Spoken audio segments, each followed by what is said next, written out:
Friends, आज हम आपके साथ करेंगे मैनेजमेंट प्रिंसिपल्स। मैनेजमेंट के बहुत इंपॉर्टेंट टॉपिक हैं। इसके बगैर किसी भी लेवल की ग्रेजुएशन पोस्ट ग्रेजुएशन लेवल की मैनेजमेंट स्टडीज अधूरी है। तो चलिए शुरू करते हैं।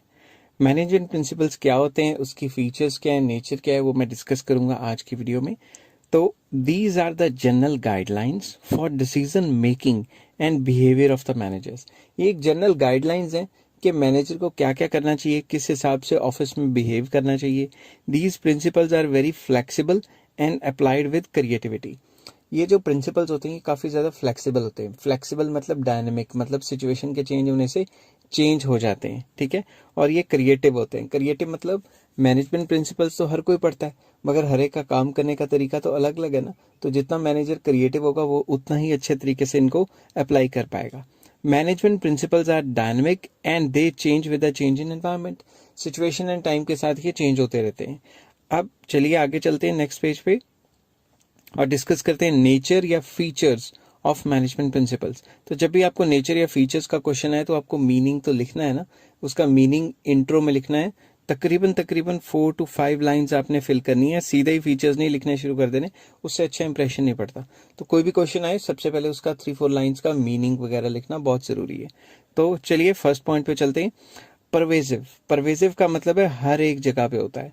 हर एक जगह मतलब universal application irrespective of size, nature of organisation. तो मैनेजमेंट प्रिंसिपल्स हर एक जगह लगते हैं, चाहे स्कूल हो, हॉस्पिटल हो, ऑफिस हो, पेट्रोल पंप हो, सॉरी कार बेचने का दफ्तर हो, किसी भी जगह लगेंगे, ठीक है।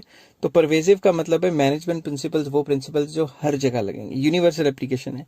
सेकंड पॉइंट आ जाता है इसका जनरल गाइडलाइंस। तो इसमें कोई स्पेसिफिक चीजें नहीं बताई हुई, ये जनरल गाइडलाइंस है। जनरल गाइडलाइंस मतलब एक आम बातें जो हर एक को फॉलो करनी चाहिए, जो हमें बताती हैं कि डिफरेंट डिफरेंट सिचुएशन में किस किस तरीके से काम को हैंडल किया जाता है और किया जाता है। These principles are guidelines to act in a different situation but principles do not provide readymade solution. ये जो प्रिंसिपल्स है ये आपको रेडीमेड पकी पकाई सोल्यूशन नहीं देते।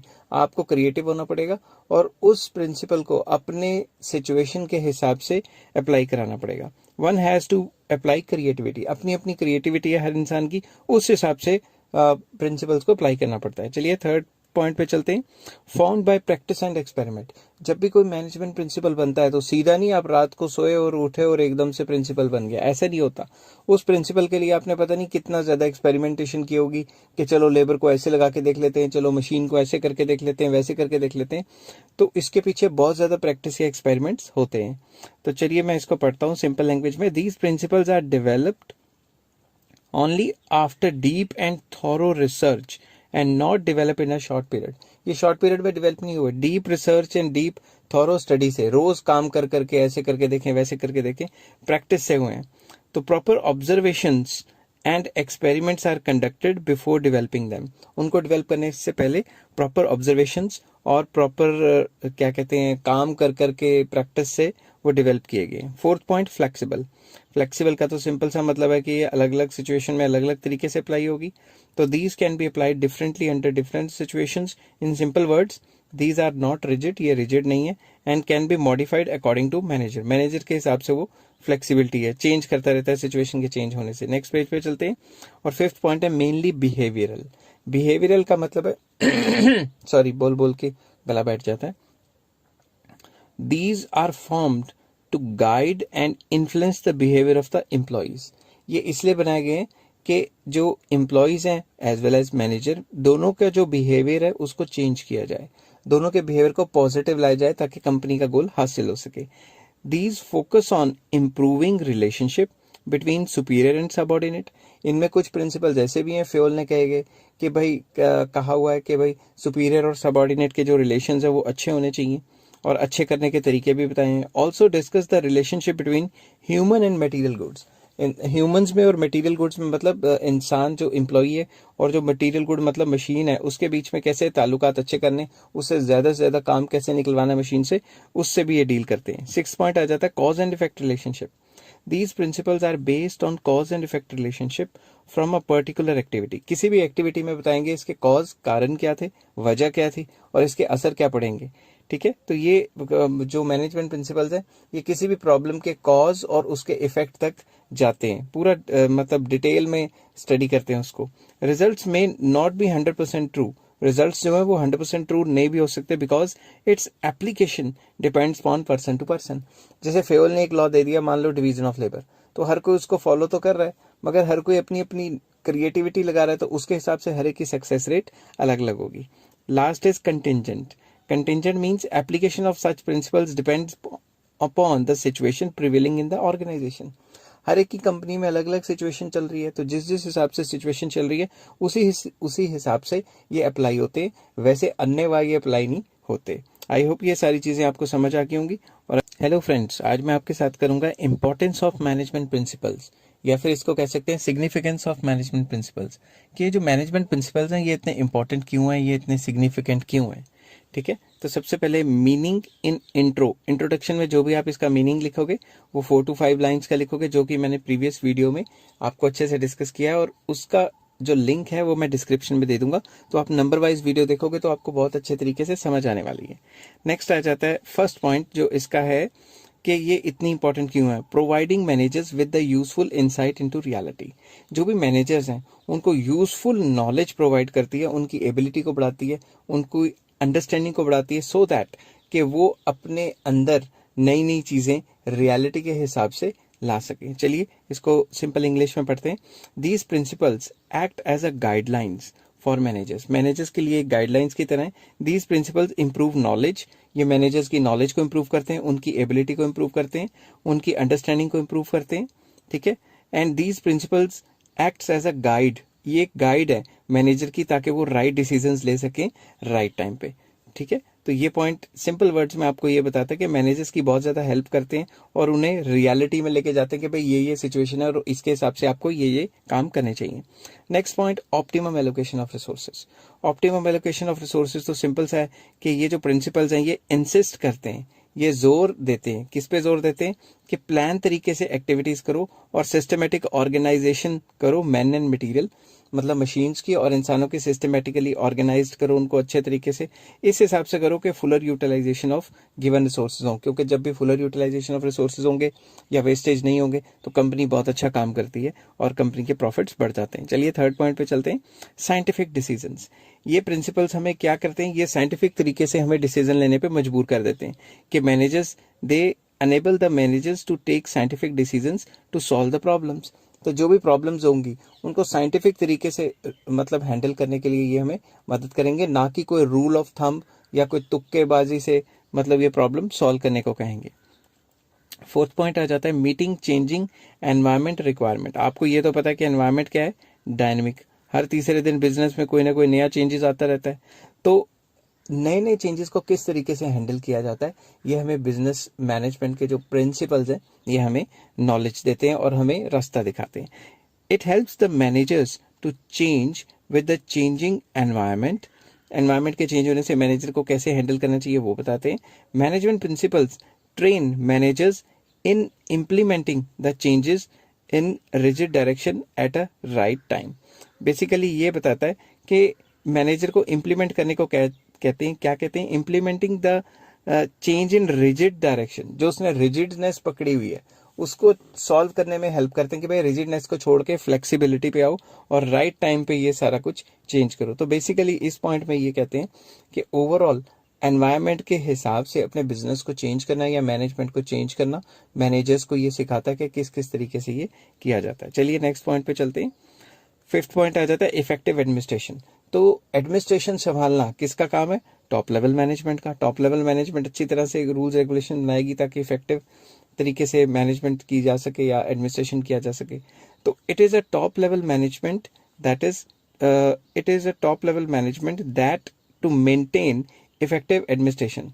इट इज द ड्यूटी लिखना था, duty of top level management that is to maintain effective administration. कभी कभी स्पीड में लिखता हूं तो एक आधा वर्ड मतलब गायब हो जाता है। ठीक है, तो ये टॉप लेवल मैनेजमेंट की मेन ड्यूटी है ताकि वो इफेक्टिव एडमिनिस्ट्रेशन करे, अंडर विच क्या करता है वो plans and policies are formed या फ्रेम्ड भी लिख सकते हो कि प्लान्स एंड पॉलिसीज बनाई जाती हैं। ठीक है, तो management principle acts as a guidelines and base to form various types of administrative policies. तो जो भी एडमिनिस्ट्रेटिव पॉलिसीज बनानी है टॉप लेवल मैनेजमेंट ने, तो ये जो मैनेजमेंट प्रिंसिपल्स हैं ये इनको इंस्पायर करते हैं, गाइड करते हैं कि किस किस तरीके से काम करना चाहिए, ताकि मैनेजमेंट पॉलिसीज इस हिसाब से बनाई जाए ताकि इफेक्टिव एडमिनिस्ट्रेशन हो, अच्छे तरीके से एडमिनिस्टर किया जाए किसी भी कंपनी को। नेक्स्ट आ जाता है 6 पॉइंट, फुलफिलिंग सोशल रिस्पॉन्सिबिलिटी। ये तो आपको पता है कि बिजनेस कोई भी हो, विदाउट सोसाइटी तो चल नहीं सकता, तो हर एक बिजनेस की सोसाइटी के लिए कुछ ना कुछ ऑब्लिगेशंस होती हैं और वो उनको करनी पड़ती हैं। अगर करेंगे तो बहुत अच्छी रहेगी, अगर नहीं करेंगे तो फिर सोसाइटी में वो कंपनी की मशहूरी भी नहीं होगी, और क्या कहते हैं, आस्ता आस्ता वो कंपनी बदनाम भी हो सकती है, कुछ भी हो सकता है। तो business occurs due to society. Business किस लिए अकर करता है? सोसाइटी के लिए। सोसाइटी की वजह से ही तो बिजनेस है, लोगों को सामान बेचना है। It also use societies resources या रिसोर्सेज ऑफ द सोसाइटी। तो बिजनेस जो है समाज के ही तो रिसोर्सेज यूज करता है। So it must provide something for the society. तो इसको सोसाइटी के लिए कुछ प्रोवाइड करना चाहिए। क्या प्रोवाइड करना चाहिए? Social responsibility. ये सोशल रिस्पॉन्सिबिलिटी मैंने पिछले चैप्टर्स में ऑब्जेक्टिव्स ऑफ मैनेजमेंट में डिस्कस किए गए, उसका जो लिंक है वो मैं डिस्क्रिप्शन में दे दूंगा, आप प्लीज जाके चेक कीजिए। Management principles guide managers to perform social responsibilities. जितने भी मैनेजमेंट प्रिंसिपल्स है ये गाइड करते हैं किसको? ये गाइड करते हैं मैनेजर्स को कि हम अपनी सोशल रिस्पॉन्सिबिलिटी किस किस तरीके से पूरी कर सकते हैं। तो इसके अंदर नेक्स्ट पॉइंट आ जाता है मैनेजमेंट ट्रेनिंग, एजुकेशन, रिसर्च। तो जो भी मैनेजर इसको अच्छे तरीके से मैनेजमेंट प्रिंसिपल्स को फॉलो करता है तो उसमें क्या होता है, बेसिकली साइंटिफिक तरीके से जजमेंट लेगा हर एक चीज की और लॉजिकल थिंकिंग रखेगा।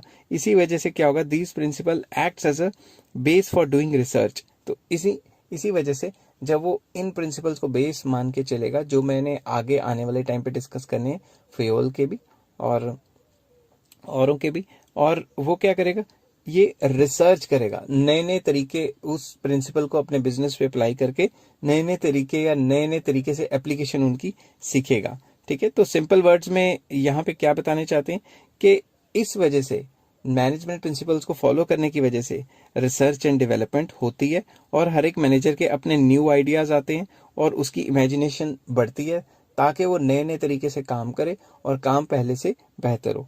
तो ये जो मैनेजमेंट प्रिंसिपल्स हैं ये एजुकेट करते हैं, ट्रेन करते हैं एंड रिसर्च में हेल्प करते हैं, जो नए मैनेजर्स हैं उनकी भी और जो रिसर्च स्कॉलर्स वगैरह हैं उनकी भी। तो मुझे लगता है ये वीडियो आपको पसंद आई होगी। हेलो फ्रेंड्स, आज मैं आपके साथ डिस्कस करूंगा मैनेजमेंट का बहुत इंपॉर्टेंट टॉपिक जिसको कहते हैं फेयोल्स प्रिंसिपल ऑफ मैनेजमेंट। फेयोल के प्रिंसिपल्स क्या थे, किन चीजों पे बेस्ड थे, ये मैं आपके साथ डिस्कस करूंगा और आगे आने वाली वीडियोस में एक एक प्रिंसिपल पे उसके मेरिट्स, डीमेरिट्स सब कुछ डिस्कस करने वाला हूं, तो बने रहिए। तो सबसे पहले फेयोल की इंट्रोडक्शन करते हैं। बॉर्न इन फ्रांस, फेयोल जो थे वो फ्रांस में बॉर्न हुए थे इन 1841 and got degree in mining engineering. उनके पास माइनिंग इंजीनियरिंग की डिग्री आ गई 1860 में। 41 में पैदा हुए, 19 साल में इन्होंने इंजीनियरिंग कर ली। ठीक है, and started working as engineer in coal mining company. एक कोल माइनिंग कंपनी में वो काम करना शुरू कर देते हैं। इन 1888, 1919 बोली जा रहा हूँ बार बार, in 1888 he was promoted as MD। ठीक है, तो जॉब के 28 साल बाद वो MD बन गए। बड़ी स्पीड उन्होंने मारी, तरक्की कर ली, MD बन गए, मगर 28 साल भी तो लगे। At this time company was in a situation of insolvency. Insolvency होता है जब भी कंपनी अपनी लायबिलिटीज को पूरा नहीं कर पाती, कर्जे वगैरह वापस नहीं कर पाती, तो वो इंसॉल्वेंट हो जाती है। ही एक्सेप्टेड द चैलेंज, उन्होंने चैलेंज को एक्सेप्ट किया and applied his managerial techniques. उन्होंने अपनी मैनेजरियल टेक्निक्स को अप्लाई किया to bring out the company from this situation. तो ये जो इंसॉल्वेंसी की सिचुएशन थी, इससे कंपनी को बाहर निकाला। अब कंट्रीब्यूशन क्या है फेयोल के? Fayol is also known as the father of management studies. ठीक है, मैनेजमेंट स्टडीज एंड थॉट्स, क्योंकि इससे पहले मैनेजमेंट को एज अ अलग सब्जेक्ट या मैनेजमेंट प्रिंसिपल्स के बारे में किसी ने बात नहीं की थी। It is due to following reasons. Number 1, he made clear distinction between technical and managerial skills. उन्होंने कहा भाई मैनेजरियल स्किल्स मैनेजमेंट के साथ रिलेटेड होती हैं, टेक्निकल स्किल्स एक अलग चीज है। तो जो टेक्निकल स्किल्स वाला बंदा है जैसे इंजीनियर, वो मैनेजर बन नहीं पाएगा, क्योंकि टेक्निकल स्किल्स अलग होती हैं, मैनेजरियल स्किल्स अलग होती हैं। अगर उसे मैनेजर बनना है तो उसे मैनेजरियल स्किल्स सीखनी पड़ेंगी। ठीक है, number 2, he identified main subjects in the process of management. उन्होंने मैनेजमेंट के कई प्रोसेस हैं उसको आइडेंटिफाई किया। कौन कौन से प्रोसेस है? Planning, organising, staffing, directing, controlling. और ये पूरे के पूरे चैप्टर हैं जो हम आगे जाके डिस्कस करेंगे आने वाले वीडियोस में। तो थर्ड पॉइंट जो उन्होंने कंट्रीब्यूट किया वो था he developed 14 principles of management. जो 14 प्रिंसिपल्स ऑफ मैनेजमेंट है जो कि गाइडलाइंस है पूरे वर्ल्ड में मैनेजमेंट के। तो पूरे वर्ल्ड की जो मैनेजमेंट है, कोई भी कंपनी, कोई भी कुछ, कोई भी मैनेजर, ऐसा शायद ही कोई इंसान हो जिसने एमबीए वगैरह की हो, बीबीए वगैरह की हो, मैनेजमेंट स्टडीज की हो और उसको फेयोल के प्रिंसिपल नहीं आते हो। हेलो फ्रेंड्स, आज मैं आपके साथ करूंगा फर्स्ट प्रिंसिपल ऑफ फेयोल। जो 14 प्रिंसिपल्स हैं फेयोल के, उसमें से हेनरी फेयोल के, उसका first principle that is division of labour. Division of labour का मतलब क्या होता है? सिंपल वर्ड्स में इसका मतलब होता है कि जो भी कोई काम है उसको वेरियस पार्ट्स में तोड़ दिया जाए और हर एक पार्ट को एक पर्टिकुलर इंसान करेगा और लगातार करते करते स्पेशलाइज हो जाएगा और उसे काम में महारत हासिल हो जाएगी। एग्जाम्पल एक साइकिल है। साइकिल को बनाने का काम एक इंसान ना करे, हैंडल एक इंसान बनाए, टायर एक इंसान बनाए, फ्रेम एक इंसान बनाए, ऐसे काम को तोड़ के अलग अलग इंसानों को दे दिया जाए और उनकी काम करने की स्पीड बढ़ जाएगी। तो इस चीज को हम कहते हैं division of labour. Simple English में इसको डिस्कस करते हैं। Work must be divided into small tasks and each task is performed by specialised worker. तो हर एक टास्क को स्पेशलाइज्ड वर्कर करे, एक ही वर्कर सारे काम करने की कोशिश ना करे। अगर हम डिवीजन ऑफ लेबर को प्रॉपर्ली फॉलो करते हैं तो इससे क्या होगा? Specialization of work. हर एक बंदा अपने काम में स्पेशलाइज हो जाएगा, महारत हासिल कर लेगा, जिससे उसकी एफिशिएंसी बढ़ जाएगी लगातार काम कर करके। बट अगर हम ये चीज फॉलो नहीं करते, इफ नॉट फॉलोड, अगर डिवीजन ऑफ लेबर को फॉलो नहीं करते तो lack of efficiency.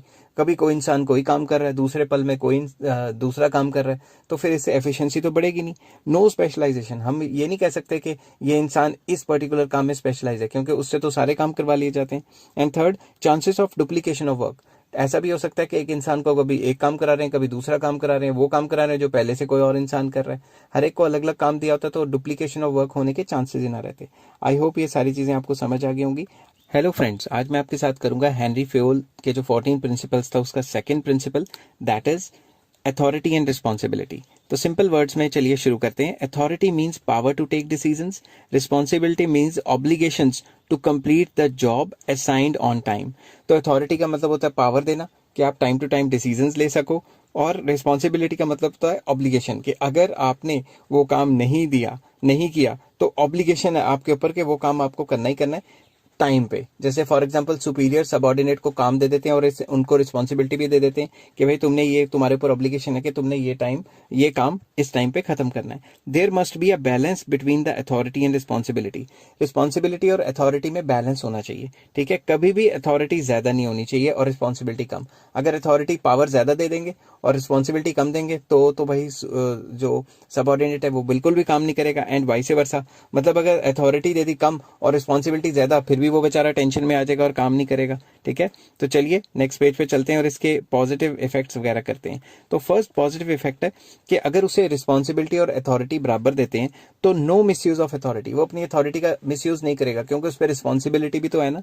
Number 2, helps in meeting the responsibility on time without any delay. अगर उसे पर्टिकुलर काम करने की पावर दी हुई है और आप उसको रिस्पॉन्सिबल भी बनाते हो तो वो अपना टाइम पे काम खत्म कर सकता है, अपनी रिस्पॉन्सिबिलिटी टाइम पे निभा सकता है। बट इफ नॉट फॉलोड, अगर ये चीज अथॉरिटी रिस्पॉन्सिबिलिटी का बैलेंस फॉलो नहीं किया गया तो क्या होगा? डिले इन वर्क, क्योंकि उसके पास तो पावर ही नहीं है। हर 2-2 मिनट के बाद वो मैनेजर के पास चला जाएगा, ऐसा कर लूं वैसा कर लूं, तो फिर इससे तो डिले हो जाएगा ना काम का। Misuse of authority due to excessive authority. क्या पता उसको ज्यादा अथॉरिटी दी हो और वो अपनी अथॉरिटी का मिसयूज करने लग जाए, काम ही करना स्लो कर दे। और तीसरा जाता है overburden with work due to excessive responsibility. कई बार क्या होता है, रिस्पॉन्सिबिलिटी बहुत ज्यादा दे देते हैं और अथॉरिटी बिल्कुल नहीं देते, तो उससे ओवरबर्डन फील करेगा और इतना अच्छी तरह से परफॉर्म नहीं कर पाएगा। हेलो फ्रेंड्स, आज मैं आपके साथ फेयोल के जो मैनेजमेंट के प्रिंसिपल्स हैं उसका थर्ड प्रिंसिपल डिस्कस करना चाहता हूं, जो कि है प्रिंसिपल ऑफ डिसिप्लिन। अभी डिसिप्लिन का मतलब क्या होता है विद रिस्पेक्ट टू मैनेजमेंट, चलिए शुरू करते हैं। Fayol insists on discipline which is required at superior level as well as subordinate level. वो कहते थे कि डिसिप्लिन होना चाहिए सुपीरियर लेवल पे भी और सबऑर्डिनेट लेवल पे भी।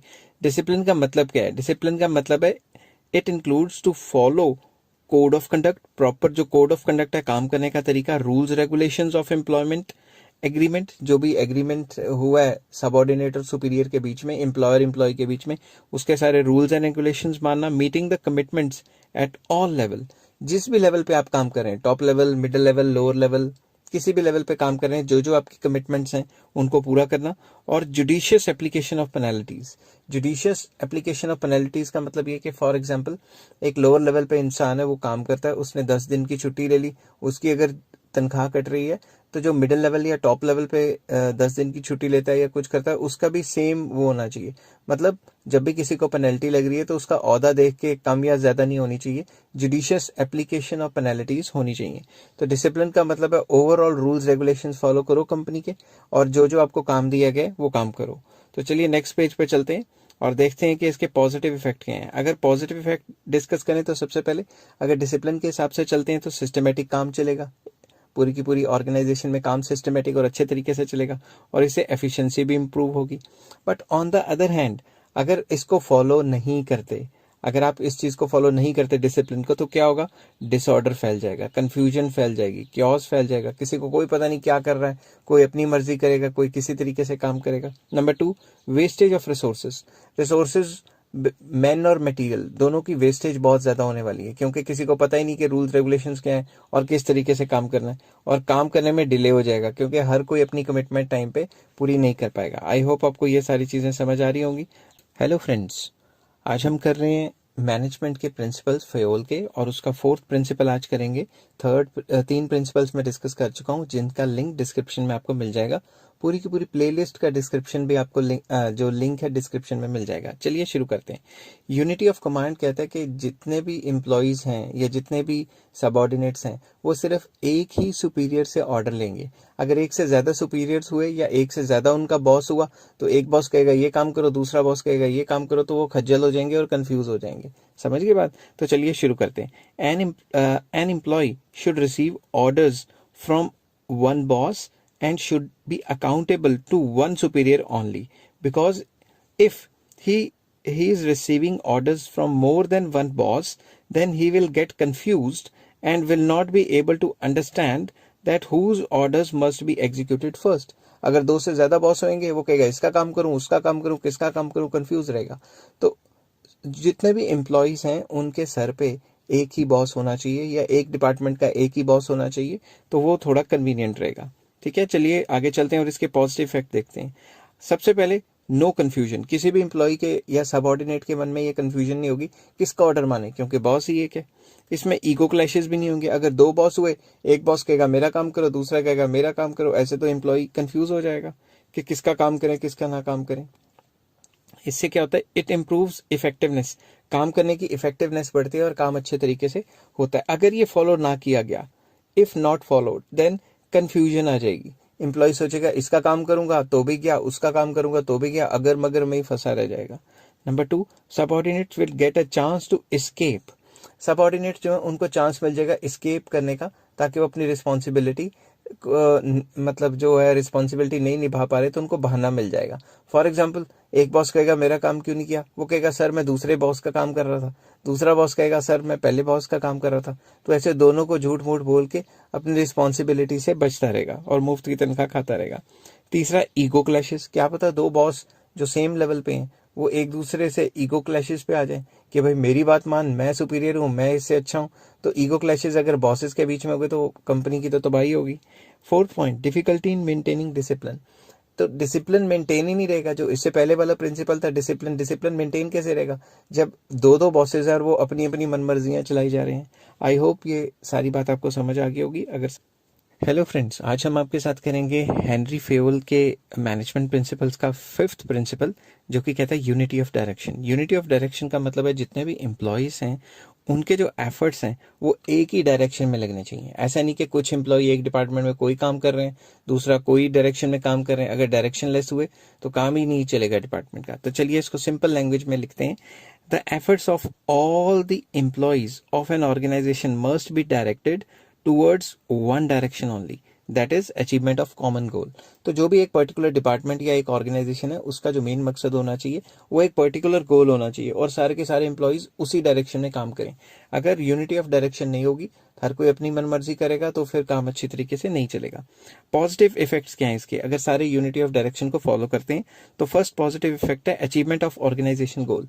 सारे कंपनी के गोल या ऑर्गेनाइजेशन गोल की तरफ जोर लगा रहे हैं, काम कर रहे हैं, तो ऑर्गेनाइजेशन गोल तो हासिल हो ही जाएगा। efforts to all the employees got unified towards one direction. तो अगर सारे एम्प्लॉयज का जो एफर्ट है वो एक ही तरफ लगा के रखेंगे तो सारों के जो एफर्ट्स हैं वो एक ही डायरेक्शन में काम करेंगे. ठीक है, तो अगर उनके सॉरी एफर्ट्स को एक ही तरफ से यूनिफाइड किया जाए, यूनिफाइड मतलब मिला के आगे बढ़ाया जाए, तो कंपनी के जो गोल को हासिल करना बहुत आसान हो जाएगा और सारों की एक ही डायरेक्शन रहेगी. आई होप ये चीजें आपको समझ आ रही होंगी. नेक्स्ट आ जाता है इफ नॉट फॉलोड. अगर फॉलो नहीं किया तो क्या होगा, कोई कोऑर्डिनेशन ही नहीं बनेगी. कुछ लोग कुछ तरीके से काम कर रहे हैं, कुछ लोग अपनी कर रहे हैं, मैनेजर्स अपनी कर रहे हैं, तो वन डायरेक्शन नहीं है तो वो तो सफर करेगी कंपनी. इफ, ये इफ है, if working in different directions wastage of efforts and resources. अगर हर कोई अपनी मनमानी कर रहा है कंपनी में तो जो ह्यूमन एफर्ट्स हैं उसकी वेस्टेज हो जाएगी और जो डिफरेंट रिसोर्सेज हैं उनकी भी वेस्टेज हो सकती है. मैन एंड मटेरियल बोथ मैं इसमें बात कर रहा हूँ. And third point, difficult to achieve organisational goal. हर कोई अपनी अपनी मनमानी करेगा तो कंपनी का गोल तो अचीव हो ही नहीं पाया ना. तो आई होप ये चीजें आपको समझ आ रही होंगी. और हेलो फ्रेंड्स, आज मैं आपके साथ एक नया टॉपिक लेके आया हूँ जिसको हम कहेंगे हेनरी फेयोल के मैनेजमेंट के प्रिंसिपल्स का 6th प्रिंसिपल. तो चलिए शुरू करते हैं. ये प्रिंसिपल कहता है subordination of individual interest to general interest. मतलब जो भी इंडिविजुअल्स कंपनी में काम करते हैं उनका कोई ना कोई इंटरेस्ट होगा. सैलरी इंटरेस्ट हो सकता है कि हमारी सैलरी बढ़ जाए, प्रमोशन हो जाए. तो जो भी उनका इंटरेस्ट है उस इंटरेस्ट को मैनेजर की ड्यूटी बनती है कि वो जनरल इंटरेस्ट मतलब कंपनी के इंटरेस्ट के साथ मिला दे ताकि वो दोनों के दोनों इंटरेस्ट जो है पूरे हो सकें. फॉर एग्जाम्पल वो उनको समझाया कि अगर आप अपनी तनख्वाह बढ़ाना चाहते हो तो कंपनी का इतना इतना सेल्स करनी पड़ेगी, इतना इतना काम करना पड़ेगा, ताकि उनको ये लगे कि भाई कंपनी के गोल अचीव होंगे तभी हमारे गोल अचीव होंगे. तो चलिए शुरू करते हैं. All employees working with organisation have some objectives. कुछ ना कुछ ऑब्जेक्टिव्स तो होते हैं उनके. And there is also an objective of the organisation. देखो इंडिविजुअल्स जो काम कर रहे हैं एम्प्लॉयज उनके भी मकसद हैं कंपनी में काम करने के, तनख्वाह या प्रमोशन वगैरह वगैरह. और जो कंपनी है कंपनी का भी तो कोई ना कोई ऑब्जेक्टिव होगा. तो जो मैनेजर है उसका मेन मकसद क्या है, manager should try to reconcile मतलब मिलाना individual interest with the organisational goal. तो हर एक इंडिविजुअल के गोल या इंटरेस्ट को कंपनी के गोल के साथ मिलाना सॉरी मैनेजर का मेन मकसद होना चाहिए. अब अगर वो ऐसा करेगा तो क्या होगा, achievement of organisational goal, company का गोल अचीव हो जाएगा क्योंकि हर एक एम्प्लॉय मेहनत करके काम करेगा क्योंकि उसको अपना भी तो गोल अचीव करना है. Number 2, coordination between two goals. दोनों के दोनों गोल्स में कोऑर्डिनेशन रहेगी. बट अगर ऐसा नहीं होता तो क्या होगा, no achievement of organisational goal. Company का गोल तो अचीव ही नहीं होगा अगर हर इंसान एम्प्लॉय अपने अपने गोल की सोचने लग गया कि सिर्फ मेरी सैलरी बढ़ जाए और कंपनी भाड़ में जाए. तो ऐसा तो नहीं ना हो सकता. तो कंपनी का गोल अचीव नहीं होगा. और second point, employees will suffer in long run. Long run में अगर कंपनी को नुकसान होता है तो एम्प्लॉयज की तनख्वाह भी कम होगी और उन्हें प्रमोशन भी नहीं मिलेगी. आई होप ये सारी चीजें आपको समझ आ गई हैं. अगर हेलो फ्रेंड्स, आज हम करेंगे हेनरी फेयोल के मैनेजमेंट प्रिंसिपल्स का 7th प्रिंसिपल जो कि कहता है रिम्यूनरेशन ऑफ एम्प्लॉयज. रिम्यूनरेशन मतलब जो एम्प्लॉयज की जो तनख्वाहें हैं वो ऐसी होनी चाहिए कि वो कंपनी छोड़ के ना जाएं. क्योंकि बार बार हम हर तीसरे दिन नए नए एम्प्लॉयज थोड़ी ना रखते रहेंगे और उनको ट्रेनिंग देने में भी इतना पैसा, टाइम, मनी, एफर्ट्स खर्च हो जाता है. तो अगर कोई कंपनी अपने एम्प्लॉयज को रिटेन करके नहीं रखती तो फिर उसे नुकसान होता है क्योंकि हर एम्प्लॉय को एक ट्रेनिंग दी जाती है और उस पर काफ़ी एफर्ट्स लगाए जाते हैं. अगर वो छोड़ के कहीं और चला गया तो फिर नए एम्प्लॉय को फिर से ये ट्रेनिंग देनी पड़ेगी. तो चलिए शुरू करते हैं. The employees must be paid fairly to give them maximum satisfaction and they would live a reasonable standard of living. उनको इतनी तनख्वाहें देनी है कि वो कम से कम रीजनेबल स्टैंडर्ड ऑफ लिविंग जिंदा तो रह सकें और रोटी कपड़ा मकान अपनी मिनिमम नीड्स को सेटिस्फाई कर सकें. Fair wages may be determined by, जो भी फेयर वेजेस देंगे, जो एक अच्छी वेजेस देनी चाहिए वो किस पे डिपेंड करती हैं. पहला, financial capacity of the firm. Company की फाइनेंशियल कैपेसिटी कितनी है. अगर कंपनी की फाइनेंशियल कैपेसिटी ज्यादा है तो अच्छी तनख्वाह दे. अगर कंपनी की फाइनेंशियल कैपेसिटी ही कम है तो ज्यादा तनख्वाह देगी तो खुद ही कंपनी डूब जाएगी. Number 2, keeping in view the minimum wage laws. जो गवर्नमेंट ने मिनिमम वेज लॉज फिक्स किए हैं उससे कम तो कंपनी दे नहीं सकती, नहीं तो लीगल एक्शन हो जाएगा. Number 3, wages paid by competitors. जो भी उस कंपनी के कॉम्पिटिटर्स हैं वो कितनी तनख्वाहें देते हैं. अगर वो अपनी कंपनी में अच्छी तनख्वाह देते हैं तो हमें भी अपनी कंपनी में अच्छी तनख्वाह देनी पड़ेगी, नहीं तो सारे एम्प्लॉयज हमारी कंपनी छोड़ के दूसरी कंपनियों में भाग जाएंगे. अगर प्रॉपर रिम्यूनरेशन को फॉलो करते हैं तो उसके पॉजिटिव इफेक्ट क्या है? पहला, एम्प्लॉयज गेट मोटिवेटेड। एम्प्लॉयज को मोटिवेशन मिलेगी कि अच्छी तनख्वाह मिल रही है तो अच्छा काम करें, और अगर मोटिवेशन मिलेगी तो वो अच्छी कमिटमेंट से काम करेंगे कि भाई हमें कंपनी इतने अच्छे पैसे दे रही है तो हम अच्छा काम करें ताकि हमारी तनख्वाह और ज़्यादा बढ़ जाए। इफ़ नॉट फॉलोड, अगर ये फॉलो नहीं करते तो क्या होगा? Increase in turnover. इंसान जो है, जो एम्प्लॉयज जो हैं, वो टर्नओवर मतलब भागना शुरू कर देंगे एक कंपनी को छोड़ के दूसरी कंपनी में जहां बेटर सैलरी मिल रही है। ऑब्वियसली जहां आपको अच्छी सैलरी मिल रही है वहीं जाएंगे ना आप। तो dissatisfaction and demotivation of employees, अगर अच्छी तनख्वाह ना मिले तो डिससेटिस्फेक्शन भी होती है और डीमोटिवेशन भी होती है कि भाई हमें तनख्वाह तो मिलती नहीं, हम काम क्यों करें। और एम्प्लॉयज लगातार एफर्ट्स मारते रहेंगे नई नई नौकरियां ढूंढने में, तो उससे भी मतलब काफ़ी ज़्यादा जो है फोकस हिल जाएगा और वो अच्छी तरह से एम्प्लॉयज काम नहीं कर पाएंगे। हेलो फ्रेंड्स, आज हम करेंगे हेनरी फ्योल के मैनेजमेंट प्रिंसिपल्स का एट्थ प्रिंसिपल, जो कि कहता है सेंट्रलाइजेशन एंड डिसेंट्रलाइजेशन। अब ये सेंट्रलाइजेशन और डिसेंट्रलाइजेशन क्या होते हैं, सिंपल वर्ड्स में एक्सप्लेन करने की कोशिश करता हूँ। Centralisation means concentration of authority in few hands, that is top level management. Centralisation कहता है कि जो टॉप लेवल मैनेजमेंट है उसी के पास मैक्सिमम पावर्स होनी चाहिए ताकि वो अच्छे डिसीजंस ले सकें। तो आपको पता ही है टॉप लेवल मैनेजमेंट के पास मैक्सिमम पावर्स होती हैं, powers to take the decisions. And decentralisation का मतलब होता है evenly distribution of authority at different levels. कि डिसेंट्रलाइजेशन का मतलब होता है नीचे नीचे लेवल पे जो काम करते हैं उनके पास भी थोड़ी बहुत पावर्स इवनली डिस्ट्रीब्यूटेड होनी चाहिए। फॉर एग्जाम्पल, मैं आपको स्कूल का एग्जाम्पल देता हूँ। स्कूल कैसे चलेगा, क्या होगा? ओवरऑल पावर किसके पास होती है? प्रिंसिपल जो होते हैं उनके पास होती है। बट जो स्कूल के प्रिंसिपल के नीचे काम कर रहे हैं, फॉर एग्जांपल टीचर काम कर रहे हैं, स्वीपर काम कर रहा है, इलेक्ट्रिशियन काम कर रहा है, अकाउंटेंट काम कर रहा है, जो वेरियस टाइप्स या लेवल्स ऑफ एम्प्लॉयज काम कर रहे हैं एक स्कूल के अंदर, उनको भी कुछ ना कुछ पावर दी गई है। अब अगर जैसे फॉर एग्जांपल टीचर क्लास में गई तो उसके पास ये पावर है, डिसेंट्रलाइजेशन का मतलब उसके पास ये पावर है, वो किस तरीके से पढ़ाती है और किस किस तरीके से बच्चों से डिस्कस करती है, किस तरीके से अटेंडेंस लेती है, ये सारी पावर्स उसके पास है। अब अगर उसके पास ये पावर होंगी नहीं तो हर 2-2 मिनट के बाद वो प्रिंसिपल के पास जाएगी और कहेगी मैडम ऐसे कर लूँ, ऐसे कर लूँ, वैसे कर लूँ, वैसे कर लूँ, तो वो पूछती रहेगी तो टाइम तो डिले हो जाएगा ना। अब मान लो उन्होंने टेस्ट कंडक्ट करना है तो वो प्रिंसिपल से थोड़ा ना पूछने जाएगी, वो तो टीचर्स जो हैं वो खुद ही कर लेंगी अपना क्लास लेवल पे, इतनी पावर्स तो उनके पास हैं।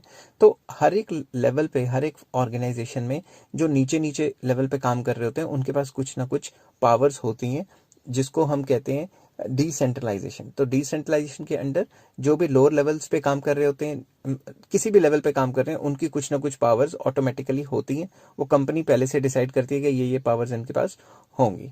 ठीक है, अगर वो पावर्स उनको नहीं देंगे तो काम बहुत ज्यादा डिले हो जाएगा। ठीक है, a company must be completely must not be sorry a company must not be completely centralized or completely decentralized, but there must be a mixture of both these। ठीक है, दोनों का मिक्सचर होना चाहिए, कंप्लीट सेंट्रलाइजेशन एंड डिसेंट्रलाइजेशन नहीं होना चाहिए। But ये सारी चीजें किस पे डिपेंड करती हैं? नेचर एंड साइज पे। ठीक है, अगर कंप्लीट सेंट्रलाइजेशन होगी तो सब कुछ ऊपर वाले के हाथ में हुआ तो हर एक चीज तो स्वीपर को भी पूछना पड़ेगा मैडम से कि भाई, प्रिंसिपल से कि भाई मैं यहाँ कर दूं वहां कर दूं, तो उससे तो टाइम खराब हो जाएगा। और कंप्लीट डिसेंट्रलाइजेशन हुई, नीचे वालों को फुल पावर दी, तो फिर वो ऊपर वाले की तो परवाही नहीं करेंगे और काम नहीं करेंगे। तो इसका पॉजिटिव इफेक्ट क्या है? Number 1, benefits of both centralisation and decentralisation हो जाते हैं जब हम मिक्सचर ऑफ बोथ फॉलो करते हैं। Fast decision making eight operational level, operational level पे फास्ट डिसीजन मेकिंग हो जाता है। ठीक है, अगर मान लो कोई गैंगस्टर है, वो पुलिस वाले पे हमला कर रहा है और उसके पास पावर है, वो अपने आप को बचा भी सकता है और उसको भी शूट कर सकता है। बट अगर वो यही चीज पूछने अपने हायर लेवल के पास जाए कि वो मुझे गोली मार रहा है, मैं उसको मारूं नहीं मारूं, तब तक तो कहानी खत्म हो जाएगी ना। तो डिसेंट्रलाइजेशन से क्या होता है? लोअर लेवल पे जो फास्ट डिसीजन मेकिंग हो जाती है। इफ नॉट फॉलोड, अगर ऐसा नहीं होता तो delay in decision due to complete centralisation, हमेशा आपको अपने बॉस से पूछना पड़ेगा हर काम करने से पहले, क्योंकि आपके पास कोई पावर ही नहीं है। Misuse of authority in case of complete decentralisation, अगर डिसेंट्रलाइजेशन कर दी, नीचे वाले को सारी पावर दे दी, तो वो ऊपर वाले को पूछेगा ही नहीं फिर, अपने सुपीरियर को। आई होप ये सारी चीज़ें आपको समझ आ गई होंगी।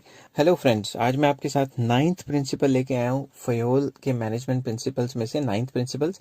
इससे पहले वाले प्रिंसिपल्स के लिंक सारे डिस्क्रिप्शन में है और पूरी की पूरी मैनेजमेंट और बिजनेस स्टडीज का भी लिंक डिस्क्रिप्शन में आपको मिल जाएगा।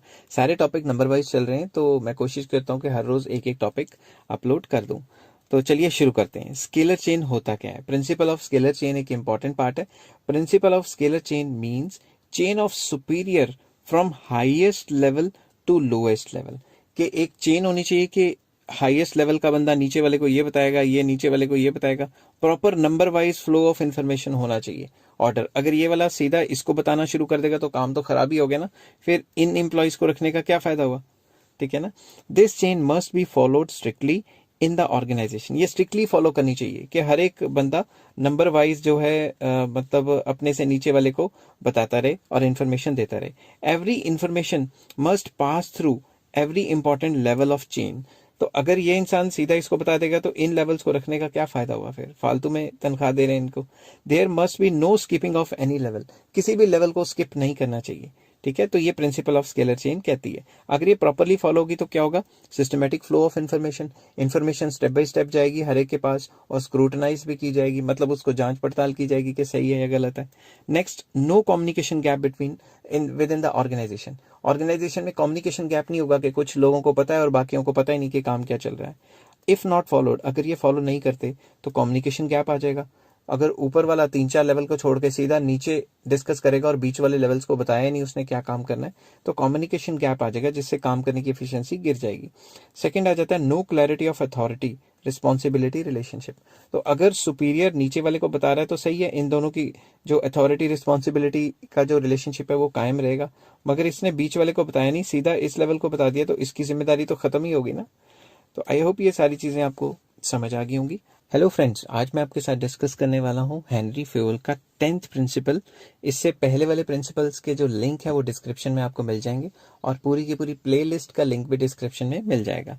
तो चलिए शुरू करते हैं। 10th प्रिंसिपल है प्रिंसिपल ऑफ ऑर्डर। ऑर्डर का मतलब है जो कि मैन और मटेरियल, जो भी एम्प्लॉयज हैं और जो भी मटेरियल या रॉ मटेरियल या फिर कोई मशीन वगैरह, उनका प्रॉपर ऑर्डर होना चाहिए। मतलब हर एक चीज की एक पर्टिकुलर प्लेस होनी चाहिए कंपनी में। फॉर एग्जाम्पल, आप किसी कॉलेज में जाते हैं या यूनिवर्सिटी में जाते हैं, हर एक डिपार्टमेंट एक पर्टिकुलर जगह होता है, ताकि अगर आपने पर्टिकुलर टीचर को ढूंढना है या पर्टिकुलर चीज को देखना है तो आप सीधा वहीं पे जाएं, आपको इधर उधर खज्जल खुआर या फिर इधर उधर भटकना ना पड़े। फॉर एग्जाम्पल, एक और एग्जाम्पल लेता हूँ। जब भी किसी फैक्ट्री या किसी शॉप पे जाते हैं आप, तो पर्टिकुलर सामान पर्टिकुलर जगह पे पड़ा होता है ताकि आपको ढूंढना ना पड़े। अगर आप ढूंढते रह जाओगे तो फिर आप तो टाइम ही वेस्ट हो जाएगा ना।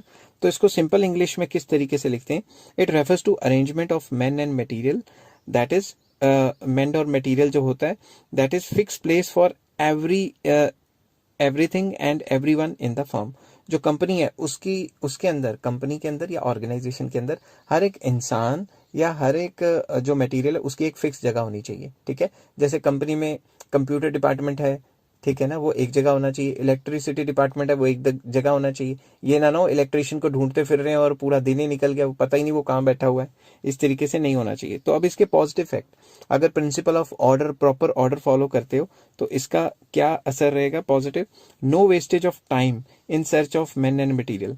इंसान को और चीजों को ढूंढने में टाइम वेस्ट नहीं होगा। अगर इन्हीं को ढूंढते रहेंगे तो कंपनी में काम कब चलेगा। Number 2, smooth and systematic working of organisation. जो ऑर्गेनाइजेशन है उसका काम काफी स्मूथ हो जाता है, अच्छे से चलता है। बट इफ नॉट फॉलोड, अगर ऐसा फॉलो नहीं करते तो वेस्टेज ऑफ टाइम, एनर्जी हो जाती। टाइम, एनर्जी, एफर्ट्स, कुछ भी कह सकते हो, कि इंसानों को ढूंढने में कि कौन सा बंदा कहाँ पे है या चीजों को ढूंढने में टाइम, मनी, एफर्ट्स, मनी तो नहीं खैर, टाइम और एफर्ट्स काफी ज्यादा लग जाते हैं। और टाइम भी तो मनी है, तो एक टाइप का पैसा ही वेस्ट हुआ।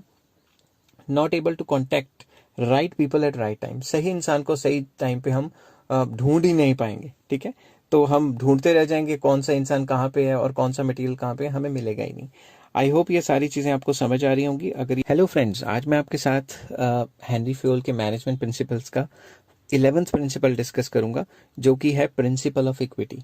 Equity is drive from the word equality. Basically ये कहता है कि फेयर ट्रीटमेंट, बराबरी देनी चाहिए। कंपनी में जितने भी एम्प्लॉयज हैं, जो भी वो काम करें, उनमें बराबरी का मतलब एक जज्बा होना चाहिए। अगर कोई भी उल्टा पुल्टा काम करता है तो पेनल्टीज भी बराबर लगनी चाहिए, ऐसा नहीं कि फेवरेटिज्म वगैरह हो।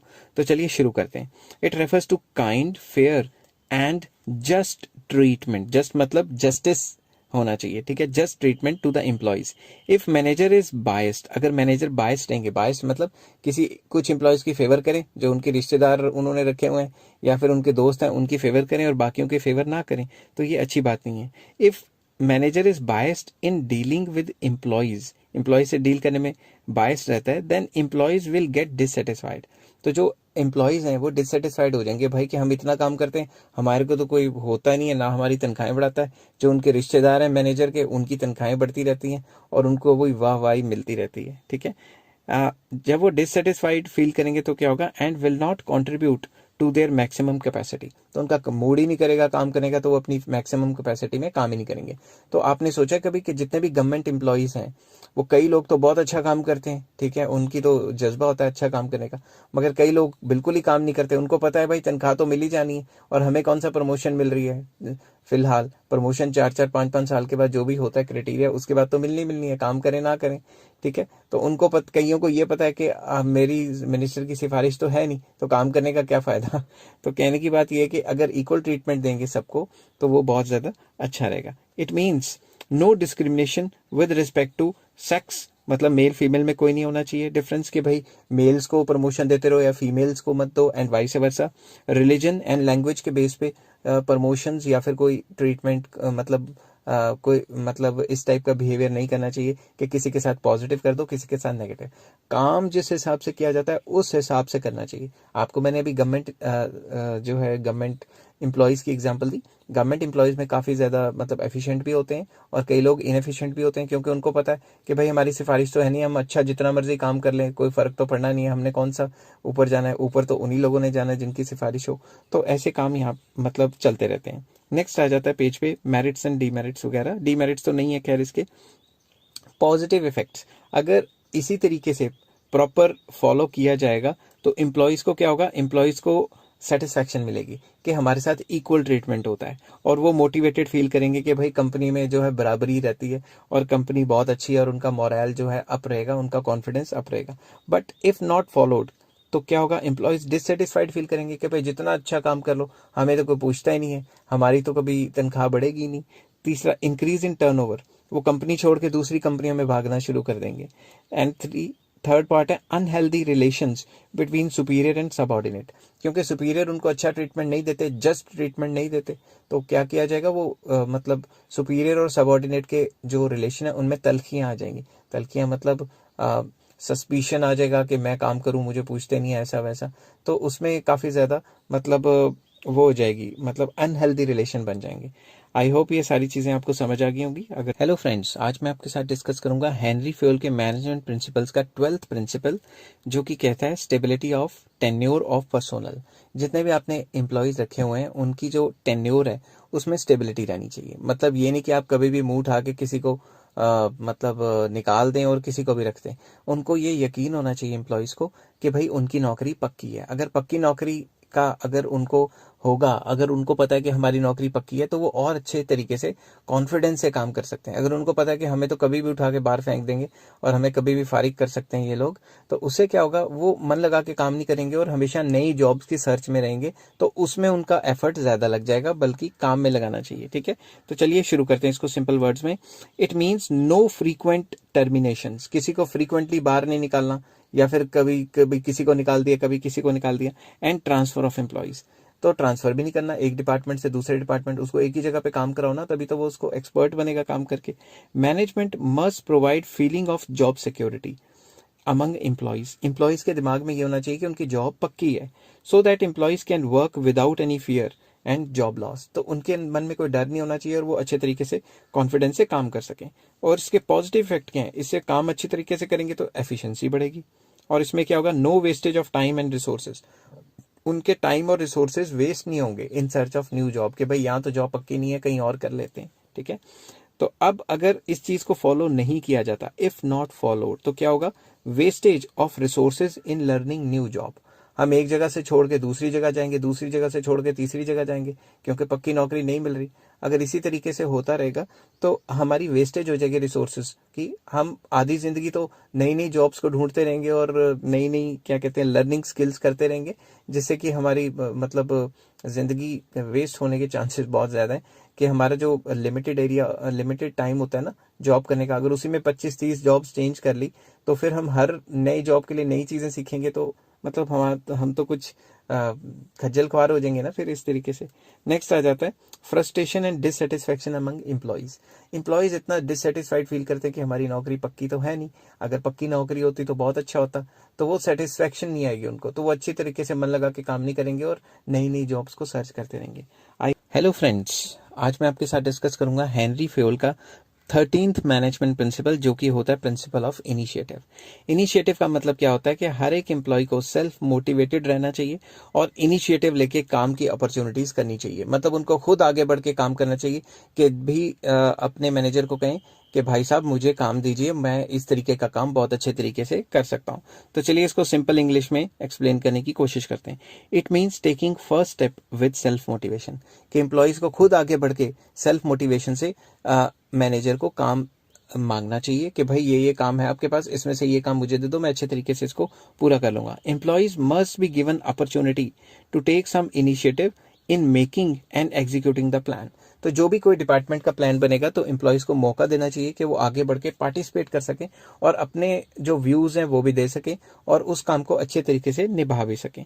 Next sorry, it gives immense satisfaction to employees. तो अगर वो इनिशिएटिव लेके काम करेंगे, आगे बढ़ के काम करेंगे, खुद काम मांग के काम करेंगे कि और काम दो और काम दो, उससे एम्प्लॉयज की सेटिस्फैक्शन बढ़ेगी, कॉन्फिडेंस लेवल हाई हो जाएगा। So the managers must welcome. Managers को क्या करना चाहिए, जो एम्प्लॉयज हैं उनकी सजेशंस को वेलकम करना चाहिए और उनके आइडियाज को नजरअंदाज नहीं करना चाहिए, क्योंकि अगर उनके सजेशंस एंड आइडियाज को नजरअंदाज किया गया तो वो क्या होगा, फिर वो मन लगा के काम नहीं करेंगे और इनिशिएटिव नहीं लेंगे। तो एम्प्लॉयज जितना ज्यादा इनिशिएटिव लेंगे उतना ज्यादा वो मतलब इन्वॉल्वमेंट हो जाएगी उनकी काम में। तो चलिए आगे चलते हैं और देखते हैं इसके पॉजिटिव इफेक्ट क्या पड़ेंगे। इससे it develops the feeling of belongingness in employees. Employees सोचेंगे कि ये कंपनी भी तो हमारी है ना, हमने ही इसको चलानी है, तो फिर बिलोंगिंगनेस आ जाएगी कंपनी के साथ। और achievement of target on time, क्योंकि अगर वो इनिशिएटिव लेके काम करेंगे तो टारगेट टाइम सर वो खत्म कर देंगे, ठीक है। बट इफ नॉट फॉलोड, अगर ऐसा नहीं किया गया तो employees may not work to their best of their ability. Employee अच्छी तरह काम ही नहीं करेगा, वो कहेगा जो भी काम मैं मैनेजर को कहता हूँ कि ये काम इस तरीके से किया जाए और मुझे दिया जाए, वो करता ही नहीं है वो काम, इनिशिएटिव वो लेगा ही नहीं एम्प्लॉय, क्योंकि मैनेजर उसकी सुनता ही नहीं है। And next is demotivation among employees. Employees काफी ज्यादा डीमोटिवेटेड फील करेंगे कि भाई हम जो भी काम करते हैं या जो भी कहते हैं मैनेजर को वो सुनता ही नहीं है कभी, तो हम इनिशिएटिव ही क्यों लें, हम पंगे में क्यों फंसे, इससे तो अच्छा जो हमें काम मिलता है हम अपनी स्पीड से करते रहते हैं। तो आई होप आपको ये चीजें समझ आ गई होंगी। अगर हेलो फ्रेंड्स, आज मैं आपके साथ लेके आया हूँ हेनरी फेयोल का 14th प्रिंसिपल, जो कि है एस्पिरिट डी कोप्स। ये क्या कहता है, चलिए सिंपल वर्ड्स में सीखने की कोशिश करते हैं। It refers to feeling of pride and mutual loyalty shared by employees of a firm. कि जो कंपनी के एम्प्लॉयज हैं उनको फीलिंग ऑफ प्राइड होनी चाहिए कि भाई हम इस पर्टिकुलर जगह पे काम करते हैं, ताकि उनका मोटिवेशन लेवल हमेशा हाई रहे। और वो म्यूचुअल लॉयल्टी शेयर करेंगे। म्यूचुअल लॉयल्टी का मतलब है आपस में एक दूसरे से लॉयल रहेंगे, एक दूसरे की मतलब बैक बाइटिंग या फिर एक दूसरे की पीठ पीछे कुछ ऐसा काम नहीं करेंगे जो एक दूसरे के बीच में मतलब कॉन्फिडेंस को लो करे, ठीक है। तो management must encourage and promote team spirit. जो भी मैनेजर है या मैनेजमेंट है कंपनी की, वो टीम स्पिरिट को एनकरेज करे ताकि सारे मिलके कंपनी के गोल को अचीव करने की कोशिश करें। ऊपर से यूनिटी एंड हार्मनी बना के रखें कंपनी में, ठीक है। और कोऑर्डिनेशन की वजह से कंपनी के एम्प्लॉयज और मैनेजर बहुत अच्छा काम करेंगे। तो ये ओवरऑल कहना चाहता है कि जो भी कंपनी के एम्प्लॉयज हैं वो मिलजुल के काम करें और एक दूसरे के साथ ग्रुप बन के एक अच्छे ग्रुप की तरह काम करें और आपस में इनके तालमेल बहुत अच्छा होना चाहिए, ठीक है। नेक्स्ट आ जाता है, अगर इसको फॉलो किया जाता है तो टीम स्पिरिट हाई रहेगी और इससे कंपनी का गोल या ग्रुप गोल या डिपार्टमेंट का गोल आसानी से अचीव हो जाएगा। अगर फॉलो नहीं किया जाता तो team goal may not be achieve. जो टीम गोल है वो अचीव ही नहीं होगा, क्योंकि आपस में लोगों को एक दूसरे पे एम्प्लॉयज को कॉन्फिडेंस नहीं होगा, मैनेजर को सबऑर्डिनेट पे कॉन्फिडेंस नहीं होगा। And number 2, no team spirit and more stress off on individuals. अगर टीम स्पिरिट लो होगी, मतलब लो होगी या नो होगी, मतलब बिल्कुल भी टीम स्पिरिट नहीं होगी, मैनेजर्स एकदम पंप अप करके एम्प्लॉय से काम नहीं कराता, तो काफी ज्यादा एम्प्लॉयज पे स्ट्रेस आ जाएगा और मे बी वो नौकरी छोड़ दें या फिर वो स्ट्रेस लेवल पे काम करेंगे तो वो एफिशिएंसी नहीं आएगी।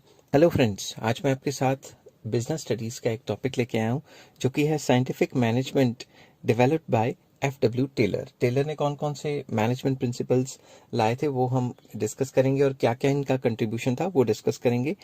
ही was born in 1856 in USA। USA में 1856 को बॉर्न हुए थे। In 1878 he joined the Midvale Steel Company as a mechanical engineer. उन्होंने Midvale Steel Company as a mechanical engineer join की थी। Using his engineering background, Taylor set up scientific studies and techniques concerned with the improvement of efficiency of worker and optimum allocation of resources। वो चाहते थे अपना engineering का background को इस्तेमाल करके जो एफिशिएंसी है उसको बढ़ाया जाए, वर्कर्स की एफिशिएंसी को, और वो ये चाहते थे कि ऑप्टिमम एलोकेशन मतलब फुलर यूटिलाइजेशन ऑफ रिसोर्सेज की जाए। चलिए नेक्स्ट पेज पे चलते हैं। उनका कंट्रीब्यूशन क्या था? पहला contribution, scientific view on industrial organisation and management.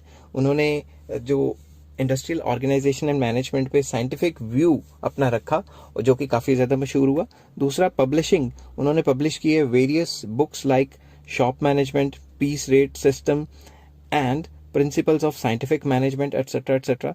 Next third point में लिखा है, emphasise on the adoption of scientific methods to the problems of management. Management की प्रॉब्लम्स को सॉल्व करके उन्होंने साइंटिफिक मतलब मैनेजमेंट जो प्रॉब्लम्स आती हैं उनको साइंटिफिक प्रिंसिपल्स के थ्रू, साइंटिफिक तरीके के थ्रू मतलब उसको उन प्रॉब्लम्स को सॉल्व करना। नेक्स्ट पेज पे चलते हैं और देखते हैं कि मीनिंग ऑफ साइंटिफिक मैनेजमेंट क्या है। उनके हिसाब से साइंटिफिक मैनेजमेंट क्या होती है? It means application of science in each and every element of management, कि हर एक मैनेजमेंट के काम करने के तौर तरीके में साइंटिफिक प्रिंसिपल्स अप्लाई करना, साइंस के हिसाब से करना। इसको सिंपल वर्ड्स में अगर एक्सप्लेन करें, in simple words we can say that applying scientific tools, methods and trained personnel in order to increase the output. Simple words में साइंटिफिक तरीके से और मेथड से और जो ट्रेंड बंदे हैं, ट्रेंड एम्प्लॉयज हैं, उनको इस्तेमाल करके अच्छी तरह से काम करना जिससे कि आउटपुट बढ़ जाएगी। According to F.W. Taylor, scientific management means knowing exactly what you want man to do. मतलब वो कहते थे कि साइंटिफिक तरीकों का मतलब है आपको पहले से पता होना चाहिए कि आपने अपने एम्प्लॉय से क्या काम कराना है, seeing that they do it in the best and cheapest way. और आपको पहले ही पता होना चाहिए कि आपने अपने एम्प्लॉय से क्या कराना है, और ये देखना, उनको मैनेज करना कि क्या वो ये काम बेस्ट तरीके से और चीपेस्ट सस्ते तरीके से कर पा रहे हैं कि नहीं कर पा रहे। इसी को मैनेजमेंट कहते हैं through scientific techniques. Next page पे चलते हैं और देखते हैं इनके साइंटिफिक प्रिंसिपल्स क्या क्या हैं। पहला प्रिंसिपल जो इनका साइंटिफिक प्रिंसिपल है मैनेजमेंट का, साइंस एंड नूट बोल दिया मैंने, science not a rule of thumb. मतलब जो भी काम करने का तौर तरीका होगा वो साइंटिफिक तरीके से होगा। रूल ऑफ थंब का मतलब है जोर जबरदस्ती या तुक्के वाले मेथड से नहीं होगा। ठीक है, तो इसको मैं सिंपल इंग्लिश में मैंने लिखा है, मैं एक्सप्लेन करता हूँ। Taylor insists that each job performed in the organization should be based on scientific inquiry। जो भी जॉब होगी पूरी की पूरी कंपनी में वो साइंटिफिक इंक्वायरी पे बेस्ड होगी, and not on institutions experience and hit and run या हिट एंड मिस मेथड्स। मतलब तुक्केबाज मेथड से या पुराने टाइम से जो चलता आ रहा है उस टाइप से हम वो काम नहीं करेंगे। There must be some thinking before doing. जब भी हम कोई काम कर रहे हैं तो उसके लिए कोई ना कोई थिंकिंग या सोच होगी, which is not in the case of rule of thumb. जब भी हम रूल ऑफ थंब या कोई तुक्के वाला मेथड लगाते हैं तो उसमें वो चीज़ इस्तेमाल नहीं करते। तो हमने जो भी मेथड यूज़ करना है उसको पहले से सोच के रखना है और साइंटिफिकली उसको अच्छी तरह से देखना है कि ये मेथड पॉसिबल है भी है कि नहीं। तो मतलब हर एक मेथड के पीछे साइंस इन्वॉल्व होनी चाहिए and not rule of thumb. Next आ जाता है harmony not discord. Simple words में हार्मनी भाईचारा बना के रखना है और उसी भाईचारे के हिसाब से काम करना है और प्यार मोहब्बत बना के रखनी है मैनेजमेंट करते हुए। ऐसा नहीं कि दुश्मनी टाइप हो या लड़ाइयाँ हो या एक दूसरे के लिए दिमाग में नेगेटिव थॉट्स होंगे तो कंपनी नहीं चलेगी। बोथ द सुपीरियर्स, अब मैं सिंपल इंग्लिश में इसको पढ़ता हूँ, both superior and subordinates work together in an organisation must work in harmony. जो भी सुपीरियर और सबऑर्डिनेट है वो आपस में मिलके काम करें और हार्मनी में काम करें। हार्मनी होता है भाईचारा एंड प्यार मोहब्बत। ठीक है, two groups that is workers and management group should change their attitude. वो एक दूसरे के लिए अपना एटीट्यूड चेंज कर दें।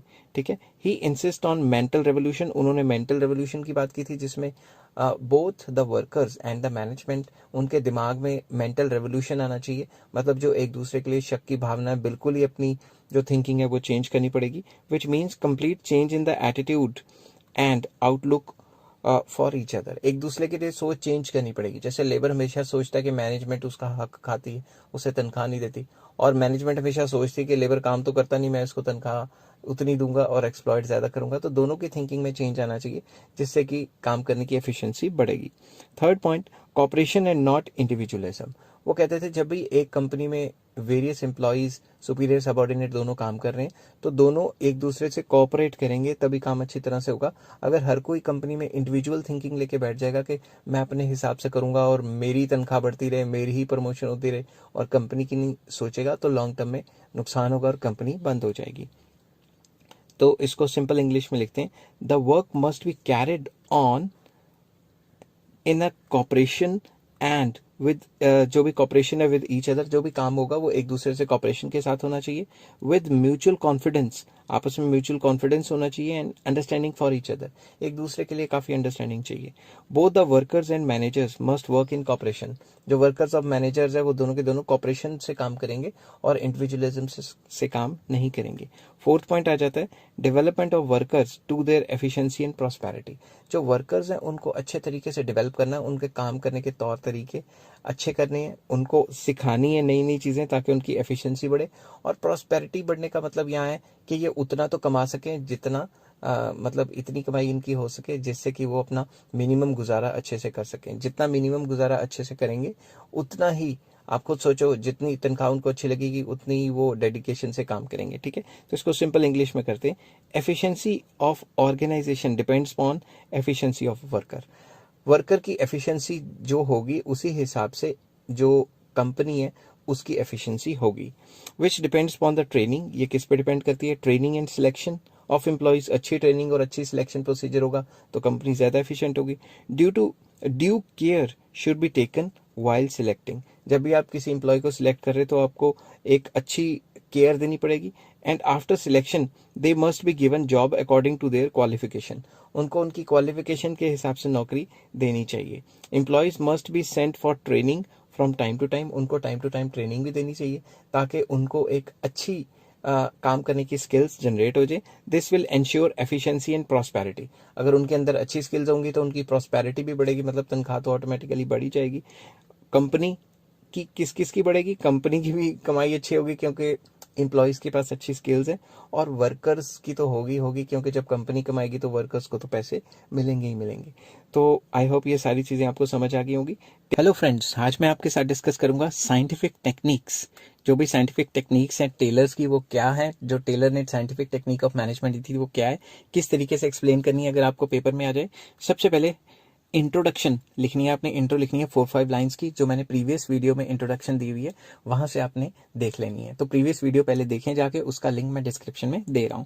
तो टेलर ने कौन कौन सी टेक्निक्स के बारे में बताया था, चलिए शुरू करते हैं। Techniques are, number 1, functional foremanship. Functional foremanship का मतलब क्या है, it deals with the division of factory in 2 departments. ये कहते थे कि जो फैक्ट्री है उसको 2 मेन डिपार्टमेंट्स में डिवाइड कर दिया जाए, जो प्रोडक्शन डिपार्टमेंट है और प्लानिंग डिपार्टमेंट। तो planning department and production department, in 2 departments में पूरी की पूरी फैक्ट्री को डिवाइड कर दिया जाए। ठीक है, नेक्स्ट चलते हैं और सबसे पहले प्लानिंग डिपार्टमेंट डिस्कस करते हैं। Under this department we have, इस डिपार्टमेंट में टेलर क्या कहते थे, क्या होना चाहिए, रूट क्लर्क। रूट क्लर्क क्या होगा, responsible to fix up the sequence of steps for performing the mechanical और मैनुअल जॉब्स। तो रूट क्लर्क का मेन काम क्या है, फिक्स अप करेगा सीक्वेंस ऑफ स्टेप्स के क्या क्या काम करना है, परफॉर्म कैसे कैसे करनी है duty. Number 2, instruction card clerk, he और she is responsible for giving general instructions necessary to carry out the job in a specific manner. तो इंस्ट्रक्शन कार्ड क्लर्क का मेन मकसद ये है कि जनरल इंस्ट्रक्शन प्रोवाइड करनी के काम किस किस तरीके से होगा और कौन सा काम किस तरीके से बैठेगा।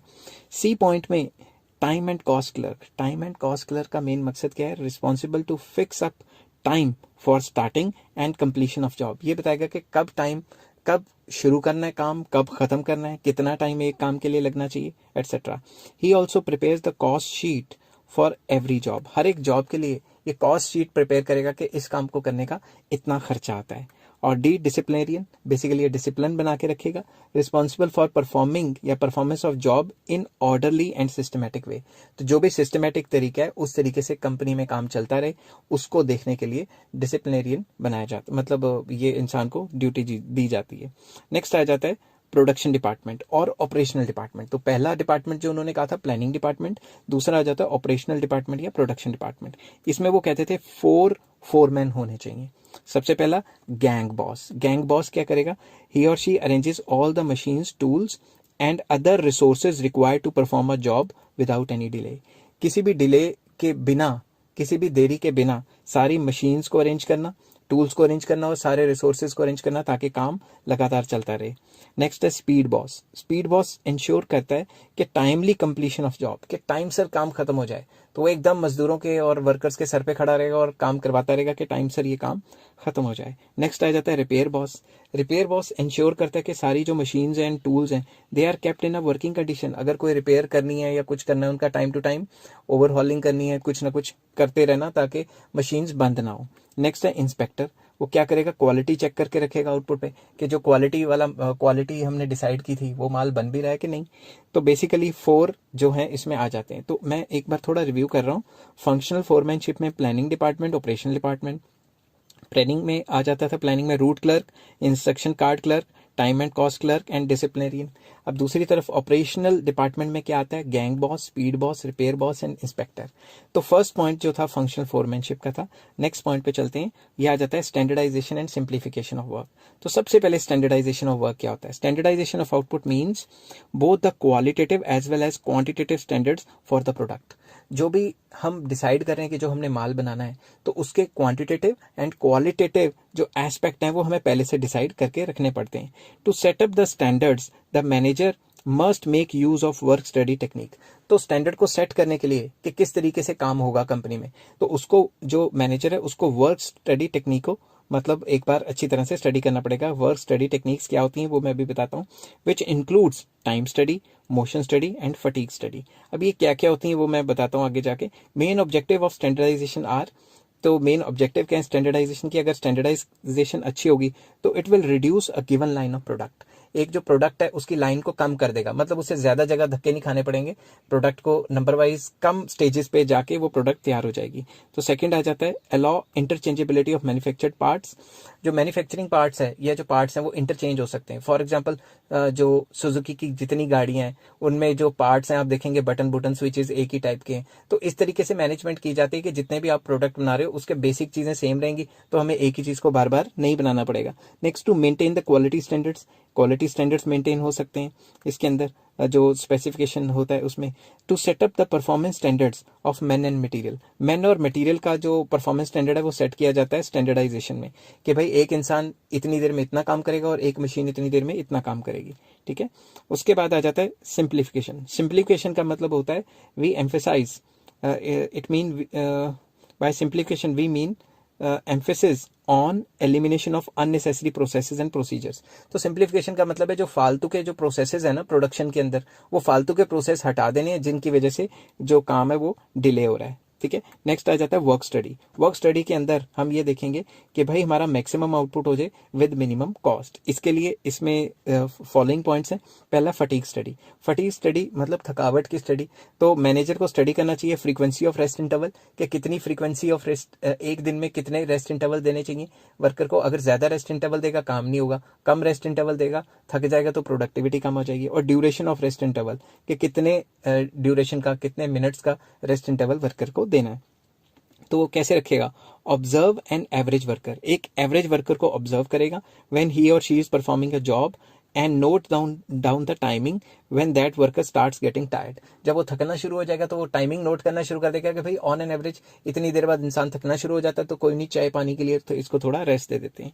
तो इस टाइप से इसको रिसर्च करके स्टडी करनी पड़ेगी। नेक्स्ट है method study. It deals with finding out the best method to do a work या टू डू अ जॉब। एक काम करने का जो बेस्ट मेथड है वो निकालना। ठीक है। पर्टिकुलर काम करने का by keeping the production cost minimum. इस हिसाब से मेथड को डेवलप करना कि प्रोडक्शन कॉस्ट मिनिमम हो and optimal allocation of resources हो, मतलब fuller utilisation of given resources है। Method should not be decided by the rule of thumb. Rule of thumb या जोर जबरदस्ती या धक्के से मेथड नहीं यूज करना। ठीक है ना। मेथड साइंटिफिक तरीके से लगाना है जिसमें कॉस्ट मिनिमम हो और आउटपुट मैक्सिमम हो। नेक्स्ट है टाइम स्टडी। टाइम स्टडी में क्या आता है? It includes standard time for performing a job. एक जॉब को कंप्लीट करने का एक स्टैंडर्ड टाइम क्या होता है? Setting up the standard target for the worker. हर एक वर्कर को टारगेट देना कि इतने टाइम में ये काम खत्म होना चाहिए। Determining the number of workers required to perform a job, determine करना कि इस काम के लिए कितने वर्कर चाहिए। मैं रिपीट करता हूँ, कितने टाइम में काम खत्म होगा, सेटअप करना, हर एक के लिए टारगेट देना कि इतने टाइम में आपने काम खत्म करना है, और डिटरमिन करना कि ये काम कितने वर्कर्स कर सकते हैं। और fourth, categorising the workers in efficient and inefficient categories, categorise करना कि भाई ये वर्कर एफिशिएंट है, ये अच्छा काम कर रहे हैं, और ये वर्कर अच्छा काम नहीं कर रहे, ये इनएफिशिएंट है। नेक्स्ट आ जाता है D, motion study. Motion study में क्या करते हैं हम, it deals with determining to determine the movement of the workers when they perform a job. जब भी वो जॉब को परफॉर्म कर रहे होते हैं तो उनकी मूवमेंट की स्टडी करना, क्या पहले ये यहाँ बैठा था, यहाँ से यहाँ चला गया, वहां से वहां चला गया। इसके लिए ज्यादातर बड़ी बड़ी शॉप्स या बड़ी बड़ी फैक्ट्रीज में सीसीटीवी कैमरा लगे होते हैं जिससे उनको मॉनिटर किया जाता है। तो उसके बाद मॉनिटर करने के बाद डिफ्रेंशिएट करना कि इन्होंने ये काम जो किए हैं वो प्रोडक्टिव थे और फलां फलां काम अनप्रोडक्टिव थे। तो अब क्या करेंगे, कटिंग डाउन अनप्रोडक्टिव कामों को कट डाउन कर देना और वेस्टफुल मूवमेंट्स को एकदम खत्म कर देना, और वर्कर को समझाना कि आपने ये काम किए, आज ऐसे ऐसे इधर इधर उधर उधर गए तो ये काम नहीं करना क्योंकि ये अनप्रोडक्टिव है। ठीक है। Fourth point, to design suitable equipments and tools to minimise the unproductive movements. तो इस हिसाब से मशीन्स एंड टूल्स बनाओ ताकि अनप्रोडक्टिव मूवमेंट्स ना हो। फॉर एग्जाम्पल, एक एग्जाम्पल देता हूँ, मान लो 2 डिपार्टमेंट है, एक डिपार्टमेंट में प्रिंटर है, दूसरे में नहीं है, तो वर्कर ने जितनी बार भी प्रिंट निकालना था 10-20 बार, वो उठ के दूसरे डिपार्टमेंट में जाता है, फिर आता है, फिर जाता है, फिर आता है, इससे टाइम वेस्ट हो रहा है। तो मैनेजर को चाहिए कि वो अपने डिपार्टमेंट में भी एक प्रिंटर की डिमांड कर दे और खरीद के ले आए। वो नहीं खरीदेगा, खैर कंपनी खरीदेगी। नेक्स्ट आ जाता है डिफरेंशियल पीस वेज सिस्टम। इसमें क्या होता है, जो अच्छा काम कर रहे होते हैं उनको ज्यादा तनख्वाह दी जाती है ताकि वो एनकरेज हो, और जो बुरा काम करते हैं उनको वार्निंग दे के कह देते हैं भाई अच्छा काम कर लो नहीं तो तुम्हारी छुट्टी हो जाएगी। तो it deals with paying different rate of wages for efficient and inefficient workers, कि जो एफिशिएंट है उनको ज्यादा तनख्वाह देना, इनएफिशिएंट को कम देना, या फिर उनको थोड़ा धमका देना। ठीक है। तो इसके फायदे क्या हैं, पहला, paying different wages to efficient and inefficient employees, first step. Next, extra wages paid to efficient employees will motivate them to remain efficient. तो जो एफिशिएंट है उनको मोटिवेशन मिलेगी ना कि हमने अच्छा काम किया और हमें अच्छे काम का अच्छा सिला मिला। It will also motivate inefficient employees, inefficient देखेंगे यार उनको तो तनख्वाह ज्यादा मिली, उन्होंने अच्छा काम किया था तो हमें भी अच्छा काम करना चाहिए। Third, when payment is given according to the units produced, अगर पेमेंट दी, जितना काम करेंगे उसी हिसाब से पेमेंट दी तो ऑटोमेटिकली सब ज्यादा काम करेंगे और प्रोडक्शन मैक्सिमाइज होगी। फिफ्थ पॉइंट इसमें आता है मेंटल रेवोल्यूशन। मेंटल रेवोल्यूशन में है कि भाई जो वर्कर और मैनेजमेंट है ये आपस में अपने दिमाग को चेंज करें, ये एक दूसरे को शक की नजर से ना देखें, लड़ाइयां लुड़ियां ना पाएं, कंपनी में पीस से काम करते रहें। ठीक है, दोनों के दोनों, ये नहीं मैं कह रहा कि एक साइड करती है। It deals with change in the mental attitude of the workers and management towards each other, दोनों एक दूसरे को जो है उनका मेंटल एटीट्यूड चेंज होना चाहिए, कोऑपरेशन होनी चाहिए between worker and management, ruling out the feeling of suspicion, शक नहीं करें एक दूसरे पे कि उसने भाई पैसा खा गया, हमारी तनख्वाह नहीं बढ़ाई, ऐसा जी वैसा जी। और प्रिजुडिस होता है प्री जजमेंट, पहले से ही लेके चलना, वो भी नहीं होनी चाहिए in the minds of workers as well as management. और अगर आपस में इनकी एडजस्टमेंट होगी तो ये चेंजेस को काफी जल्दी से अडेप्ट कर लेंगे, क्योंकि एनवायरनमेंट तो लगातार चेंज हो रहा है ना कंपनी का, तो काम करने के तरीके भी चेंज करने हैं, तो इन दोनों में यूनिटी होनी चाहिए। हेलो फ्रेंड्स, आज मैं आपके साथ डिस्कस करूंगा बिजनेस स्टडीज का एक इंपॉर्टेंट टॉपिक है, advantages of Taylor's scientific management principles. जो टेलर ने साइंटिफिक मैनेजमेंट प्रिंसिपल्स दिए हैं उसकी एडवांटेजेस क्या हैं। आपको ये टॉपिक तभी समझ आएगा जब आपने लास्ट वीडियो देखी हुई है कि टेलर्स के मैनेजमेंट प्रिंसिपल्स क्या है और उसके मतलब किस किस तरीके से उसने क्या क्या चीजें दी थी। तो मैं लिंक डिस्क्रिप्शन में दे दूंगा, पहले उसको चेक कीजिए फिर इसको पढ़िए। ठीक है। तो सबसे पहले इंट्रोडक्शन फ्रॉम प्रीवियस वीडियो। अगर आपको इस टाइप का क्वेश्चन पेपर में आता है तो आपको एक इंट्रोडक्शन लिखनी है टेलर के बारे में, FW टेलर के बारे में, जो कि प्रीवियस वीडियोस में है, जिसका लिंक मैं डिस्क्रिप्शन में दे दूंगा। तो फर्स्ट पॉइंट आ जाता है इम्प्रूव्स एफिशिएंसी। अगर हम टेलर के साइंटिफिक प्रिंसिपल्स के हिसाब से काम करेंगे तो इससे काम करने की एफिशिएंसी बढ़ जाएगी। एफिशिएंसी को आप ऐसे कह सकते हैं कि पर आवर ज्यादा काम होगा या एक वर्कर ज्यादा एफिशिएंट होकर लीस्ट कॉस्ट में काम कर देगा। Number 2, specialisation and simplification of work. काम करने की स्पेशलाइजेशन बढ़ जाएगी क्योंकि एक इंसान को एक काम दिया जा रहा है और उसी में उसकी काम करने की स्पीड अच्छी हो जाएगी। एंड सिंप्लीफिकेशन का मतलब ये है कि जो भी रुकावटें आ रही थी, जो भी हर्डल्स आ रहे थे काम करने के तौर तरीके में, उनको हटा दिया जाएगा। क्योंकि हमेशा उन्होंने कहा था, टेलर ने कहा था कि भाई जितने भी ये जो मूवमेंट्स हैं उनकी स्टडी की जाए और जो अनप्रोडक्टिव मूवमेंट्स हैं उनको हटा दिया जाए। थर्ड पॉइंट में चलते हैं, cost reduction by elimination of wasteful acts. जितने भी वेस्टफुल एक्ट्स होते हैं मैनेजमेंट के थ्रू, उसको क्या करेंगे, उसको यार ये क्यों वो डॉग यहाँ पे है, वो भौंकने लग गया था, चलो कोई बात नहीं। Cost reduction bye eliminating wasteful activities, जितनी भी वेस्टफुल एक्टिविटीज हैं उसको देखा जाएगा, उसको ऑब्जर्व किया जाएगा और एम्प्लॉयज को कहा जाएगा कि वो अपनी वेस्टफुल एक्टिविटीज को एकदम खत्म कर दें, जिसकी वजह से कॉस्ट रिडक्शन हो जाएगी। फोर्थ पॉइंट कहते हैं इंक्रीज इन मार्केट शेयर। जब सारे काम अच्छे होंगे तो कंपनी अच्छा काम करेगी और कंपनी का मार्केट शेयर बढ़ जाएगा, उसे काफी प्रॉफिट भी होगा। Cooperation between workers and management, जो वर्कर्स और मैनेजमेंट है इसमें कॉपरेशन होगी।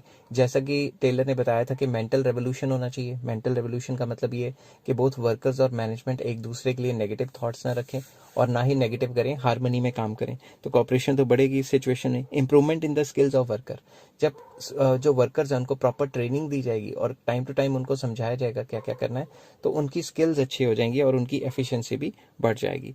Next 7th point, enables workers to earn more due to existence of differential wage system. ये डिफरेंशियल वेज सिस्टम टेलर ने लाया था। वो कहते थे जो एफिशिएंट वर्कर है उनको ज़्यादा तनख्वाह दी जाए और जो इनएफिशिएंट है उनको कम दी जाए। इससे क्या होगा, जो एफिशिएंट लोग हैं वो एफिशिएंट बने रहेंगे, उनको मोटिवेशन मिलेगी। इवन जो इनएफिशिएंट लोग हैं वो भी मोटिवेटेड फील करेंगे कि यार अगर हम अच्छा काम करें तो हमें तो तनख्वाह अच्छी मिलेगी। तो इसीलिए डिफरेंशियल जो वेज रेट सिस्टम है वो लाना चाहिए, जिसमें इन अकॉर्डिंग टू एफिशिएंसी उनको तनख्वाह दी जाए। आई होप ये सारी चीज़ें आपको समझ आ गई हैं। हेलो फ्रेंड्स, आज मैं आपके साथ डिस्कस करने वाला हूँ मैनेजमेंट का काफ़ी इंपॉर्टेंट टॉपिक है, फ्यूल वर्सेस टेलर। जो फ्यूल हुए हैं उन्होंने भी बहुत अच्छे प्रिंसिपल्स दिए हैं और जो टेलर हुए हैं उन्होंने भी बहुत अच्छे प्रिंसिपल्स दिए हैं। और ये दोनों ने क्या क्या प्रिंसिपल्स दिए हैं ये मैं पहले डिस्कस कर चुका हूँ प्रीवियस वीडियोस में, आप डिस्क्रिप्शन में जाके इसका लिंक देख सकते हैं। अब इसमें टॉपिक ये आएगा कि फेलर कह रहा हूँ, फ्यूल एंड टेलर में डिफरेंस क्या है। तो सबसे पहला फर्स्ट पॉइंट चलिए शुरू करते हैं। It deals with the management efficiency. जो फ्यूल है उनका मेन फोकस है मैनेजमेंट एफिशिएंसी पे, मगर जो टेलर है उनका मेन फोकस किस पे, वर्कर्स एफिशिएंसी पे। ये चीज़ आपको याद रखनी है। दूसरा, फ्यूल ने क्या किया, he study starts from highest level in the organisation. इनका मेन मकसद ये है कि ये टॉप लेवल से स्टडी शुरू करेंगे मैनेजर से, और मैनेजर को क्या क्या करना चाहिए, कैसे कैसे करना चाहिए, इस तरीके से शुरू करेंगे। ऑन द अदर हैंड जो टेलर है वो अपनी स्टडी स्टार्ट करता है फ्रॉम द लोएस्ट लेवल, मतलब वर्कर से। तो वर्कर बेस्ड है कि वर्कर को ऐसे ऐसे करना चाहिए। तो दोनों में डिफरेंस है, वो हाईएस्ट लेवल से शुरू करते हैं और टेलर लोएस्ट लेवल से। तो चलिए next point, fuel emphasis on functions of manager. जैसा कि मैं बता चुका हूँ वो मैनेजमेंट से रिलेटेड ज़्यादा उन्होंने दिए।